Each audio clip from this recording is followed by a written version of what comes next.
পোলাও, খিচুড়ি, বিরিয়ানি অথবা সাদা ভাত দিয়ে অনেক বেশি মজা লাগে এই রূপচাঁদা মাছ ফ্রাই। কোনো গেস্ট আসলে অথবা নিজেরা খাওয়ার জন্য হলো দারুণ মজার মাছ।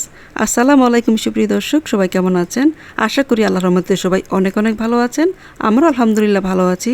রূপচাঁদা মাছ ফ্রাই করব। রূপচাঁদা মাছ কাটা খুবই সহজ। এই মাছের কোনো আঁশ নেই, শুধু পাখাগুলো কেটে পিঠের দিক দিয়ে একটু কেটে কেটে নিলে খুবই ভালো লাগে ফ্রাই করলে। দেখুন আমি এভাবে কেটে নিয়েছি দুপাশেই। এইভাবে কেটে নিলে মাছের ভিতরে মশলা খুব ভালো করে ঢুকবে। যখন ফ্রাই করব তখন খেতে বেশি ভালো লাগবে। খুব ভালো করে এখন কেটে ধুয়ে পরিষ্কার করে পানিটা শুকিয়ে নিব। মশলা যা যা লাগবে সব কিছু রেডি করে নিয়েছি। হলুদ মরিচের গুঁড়া, জিরার গুঁড়া, লবণ, চালের গুঁড়া, আদা রসুন পেস্ট আর নিয়েছি সয়া সস। দেখুন মাছগুলো আমি খুব সুন্দর করে কেটে নিয়েছি। সব মশলা দিয়ে এখন একটা পেস্ট তৈরি করে নিব মাছগুলোকে ম্যারিনেট করে রাখার জন্য। এখানে 1 চামচ আদা বাটা, 1 চামচ রসুন বাটা আর নিব হলুদ মরিচের গুঁড়া, জিরার গুঁড়া, স্বাদমতো লবণ।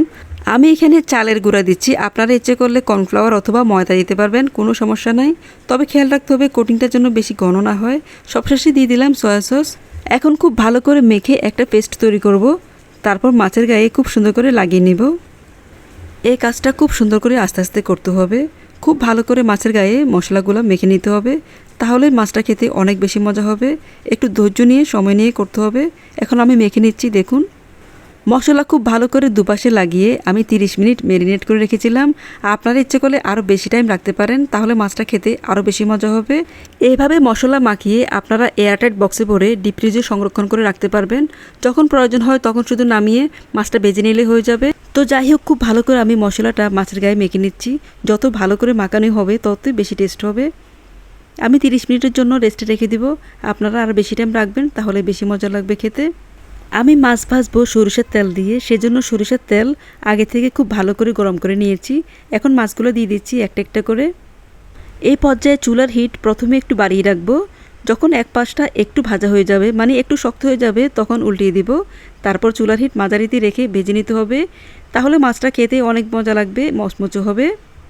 একটু সময় নিয়ে মাছটা আস্তে আস্তে ভাজতে হবে, তাহলে মাছটা সব দিকে খুব ভালো করে সেদ্ধ হবে। তা না হলে মাছের ভিতরে কাঁচা থেকে যেতে পারে, মাছটা খেতে মজা লাগবে না। খুব ভালো করে আমি উল্টে পাল্টে ভেজে নিচ্ছি। মাছ ভাজা হয়ে গেছে প্রায়। রূপচাঁদা মাছ ফ্রাই করলে আসলে অনেক বেশি মজা লাগে। সাথে পেঁয়াজের বেরেস্তা আর ধনিয়া পাতা দিয়ে পরিবেশন করিয়েছিলাম। বাসার সবাই খেয়ে অনেক বেশি মজা পেয়েছে, খুবই ভালো লেগেছিল। তো আপনারা বাসায় এভাবে বানিয়ে খেয়ে দেখতে পারেন, অবশ্যই ভালো লাগবে। মাছ ভাজা হয়ে গেছে, আমি তেল জড়িয়ে উঠিয়ে নিচ্ছি। দেখুন কেমন সুন্দর হয়েছে, মাশাআল্লাহ। তো আজকে এ পর্যন্তই। সবাইকে অনেক অনেক ধন্যবাদ। আবার দেখা হবে নতুন কোনো সুন্দর রেসিপিতে। সে পর্যন্ত সবাই অনেক ভালো থাকবেন। আল্লাহ হাফেজ। আসসালামু আলাইকুম।